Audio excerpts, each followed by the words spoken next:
Once again, welcome to Tech It's Simple. In this video, I'm going to show you how you can use turbo mode in your Yubo app. So, without any further ado, let's dive right into this exciting video. First of all, what is the turbo mode? Actually, it's very simple. Turbo mode gives your profile more visibility to the other users and also helps you to meet more people on Yubo.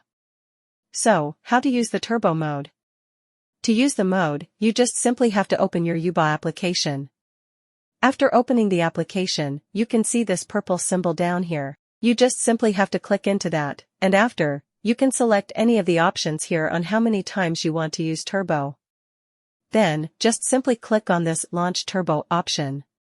Now, in February 2024, you need 250 coins to launch turbo mode. I hope this video was helpful for you. If yes, don't forget to like, share, and subscribe to the channel to never miss another update.